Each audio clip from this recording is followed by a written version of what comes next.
Hi, this is Bob with Million Mile Garage. We're going to be changing out an inner tie rod on our '89 Fox Body Mustang today, and we're also going to perform a do-it-yourself front end alignment. So if you've never done one of those, this might be the episode to watch.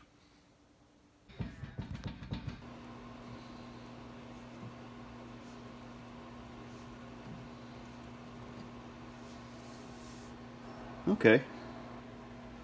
I think we got that off without boogering up the seal or anything.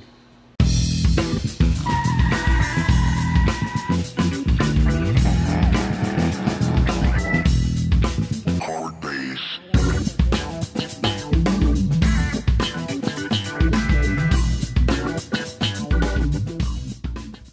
We just got a big band clamp style on the steering rack boot. Austin's just loosening that up, and I think we're going to hit the outer end with a little WD-40. We should be able to just slide that right back. And actually, yeah, he's probably still going to have to slide both ends. And then when we get the tie rod off, then we can pull the rest of the boot off the front. You think that's loose enough? There. Give it a shot. See, it should just slide right off. Yeah, loosen it a little more. Yeah, loosen a little more.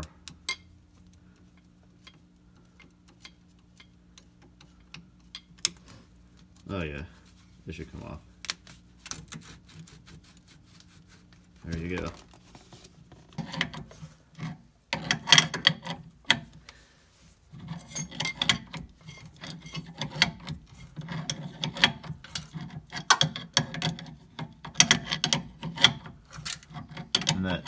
And the inner tie rod on the passenger side I replaced nearly 20 years ago.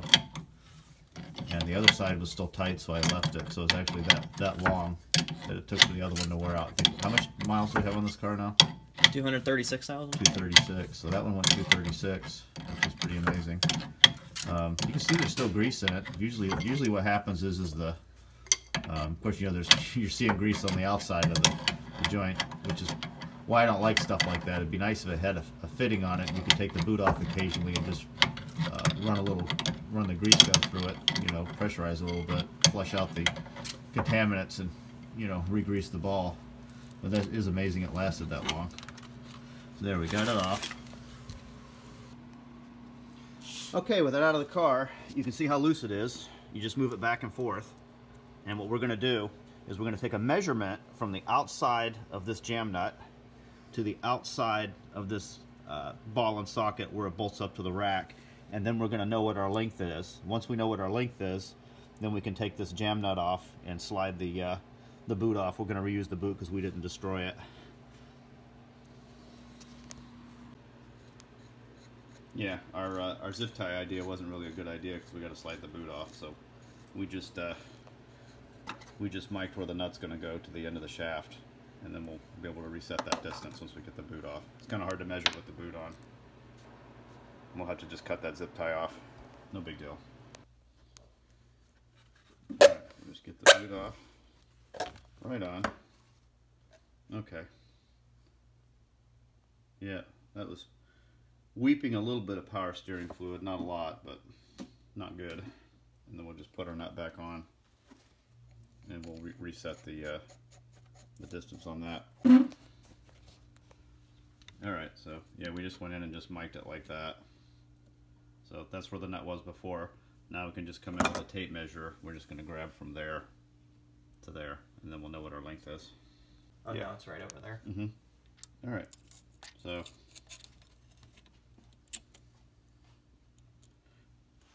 we're just over 9.5. So we'll just remember that measurement when we set up the new one.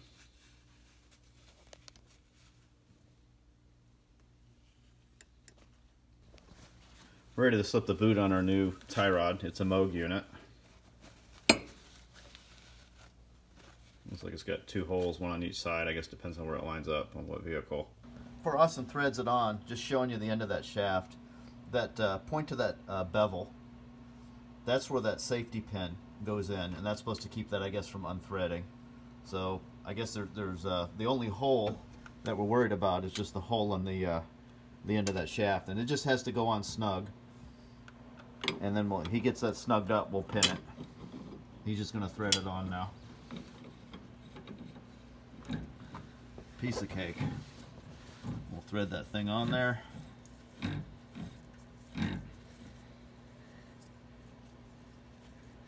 Yep, we'll just take the big wrench and just snug it up real good.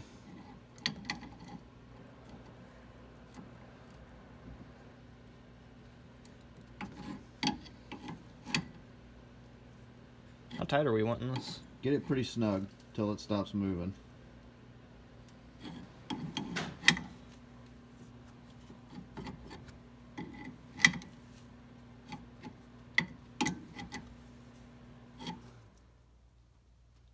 Does that feel pretty snug?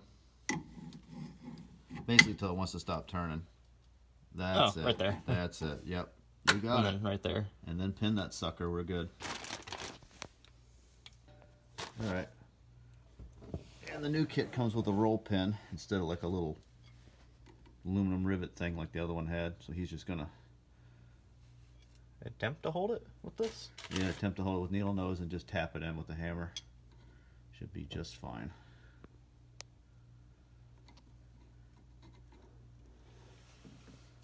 This is kind of odd. Yep, you got it.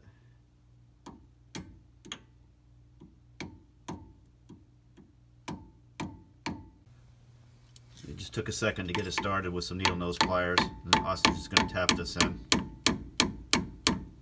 The only thing that is that's insurance. So that if that thing did try to loosen up a little bit, it can't come all the way off of the rack. Because he's knocking it right into where that bevel is. And that's it. He's got it in there. We're good. That ain't coming out. Should it sit flush? Nope. I think you got it. Or I think you bottomed it out. That's good. yeah. Perfect. Now we just got to slide the boot on.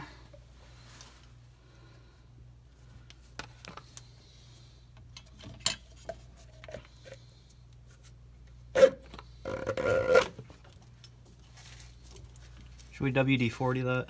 Yeah, it wouldn't hurt. There you go. Just lube it a little. It should just slide right on because it needs a band clamp to stay on. And squirt a little on that pipe too, so it'll slide back in. But This? yeah, just squirt a little on the outside of it. You'll be fine. Yep, you're good. So you can get that pipe to line up and just slide that on. Yep. It should just go right on. Yep. Easy peasy. Got it? I believe so. Yep. You just need to tighten that down. And then, so I don't forget, we've got a,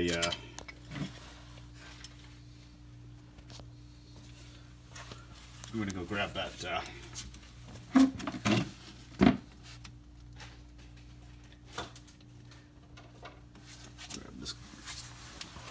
this spring clip and just have it on here so we don't forget.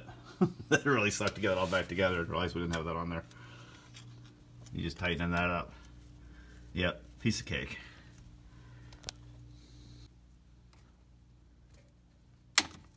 Almost.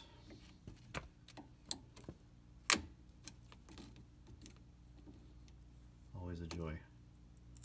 Yep, you got it. Yep, looks good. Phone charger.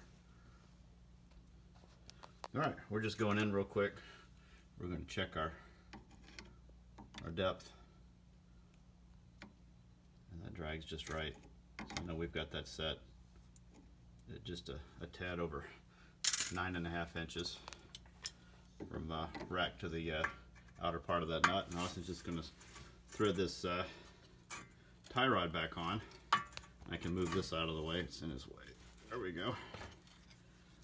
And when he gets that bottomed up to that jam nut, I know we're close. We'll just be careful not to move the jam nut when we put the tie rod back into the steering knuckle. You want to zip tie the other side again? Nah, that's good. We'll be fine just the way it is. And again, this only has to be close because after we get this back together, then we're going to do a do-it-yourself front-end alignment with a tape measure.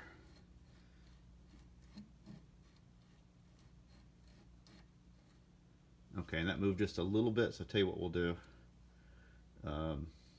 That's probably okay. That didn't move much. That's fine.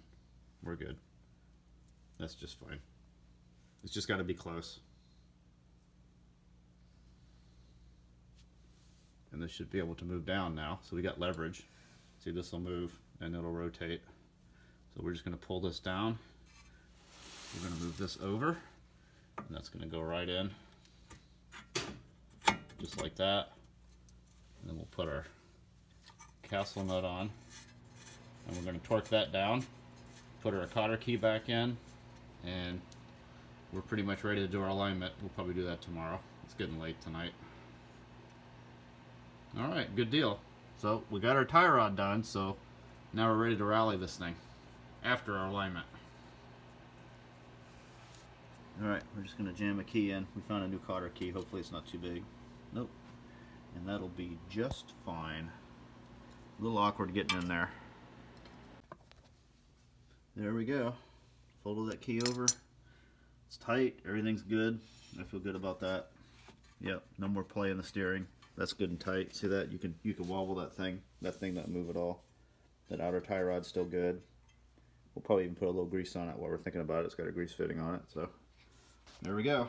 I think we're 100% road ready now. Just need an alignment.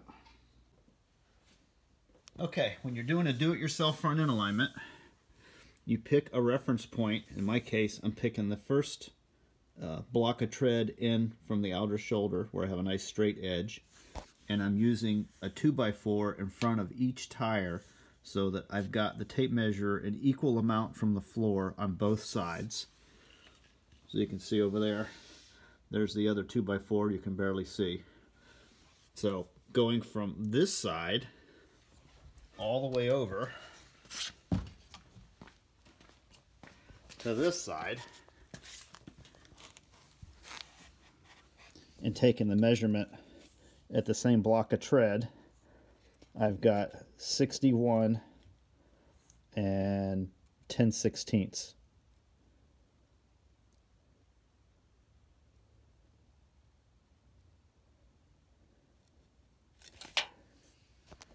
We're going to write that measurement down, and then what we're going to do is we're going to measure from the rear of the center line in the back. And then we can figure out what our toe in or toe out is. Okay, now we're going to take our measurement on the rear center line of the axle, and coming across from the same tread blocks, I've got 61 and 7/16 in the back. So we're going to take that number, we're going to jot those down and do the math real quick. As you can see, I left 61 and 5/8 as 10/16 because I know I was going to do some simple math. So 61 and 10/16, which was the front measurement, front of the axle center line, and 61 and 7/16, which was the rear of the axle center line, gives us 3/16 of an inch. And since the larger number was up front, and that's what we have left over from the larger number, we're just going to think of it as a positive number, we are towed out 3/16 of an inch. So we were a little off on our guesstimation when we put the new tie rod in. Not a huge deal.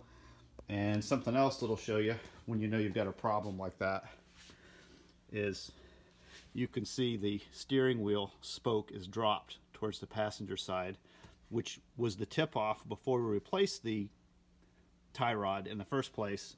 We knew we had a problem, and when that tie rod went bad, you have one wheel that's splaying outward, and then what it's going to do is it's going to force the other wheel to move in the same direction with it when you center. So the steering center line is off, which is a hint that you definitely have an alignment problem. All right, just to illustrate real quick what I'm talking about. Here's a steering wheel in the car, okay? And when you are basically looking at the wheels, pretend my hands are the wheels. If you've got one tie rod that goes bad, and in this case on the Mustang, it caused this wheel to toe out a little bit. But since steering self-centers, what happens is both of these wheels are going to try to go in a straight direction when you're going down the road.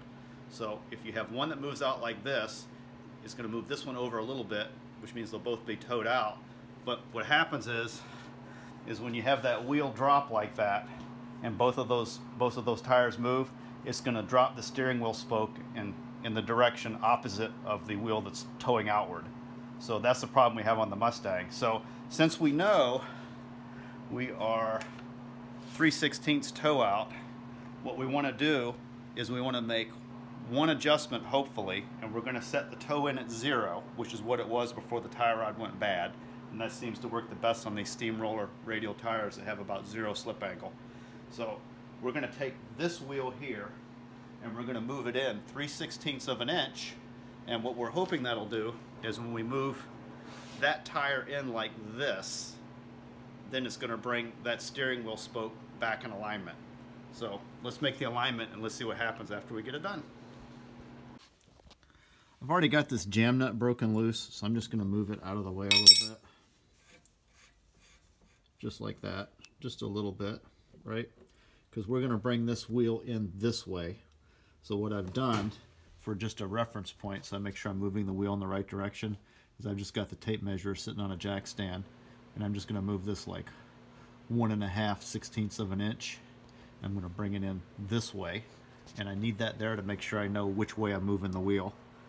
So going off memory, I think if I push this down, it's going to move the wheel in a little bit.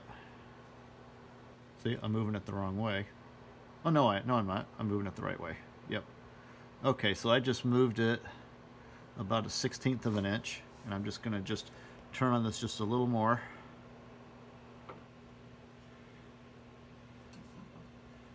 Come back in here. We'll just go just a tad more.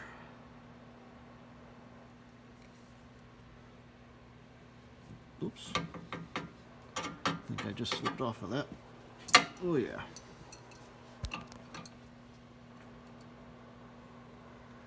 Okay.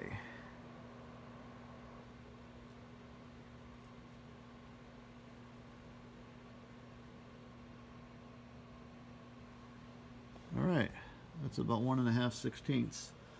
Because I know while I'm moving the wheel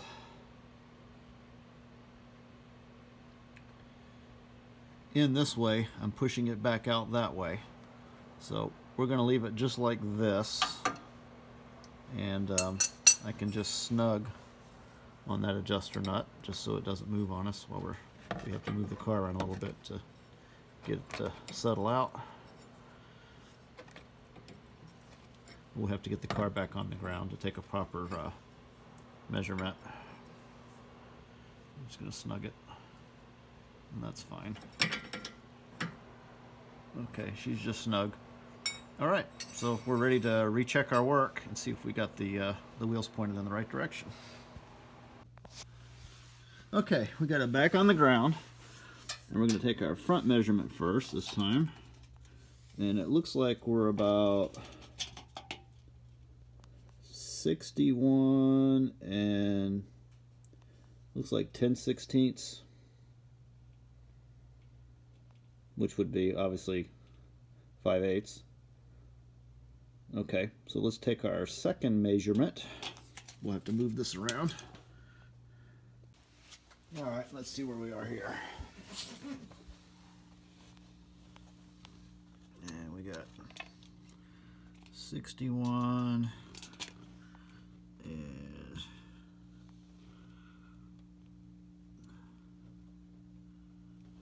where are we at here? A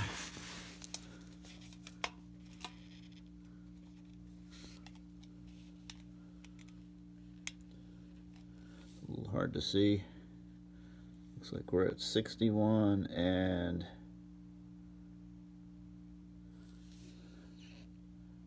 10/16. Okay, so I'd say that's pretty close to 0.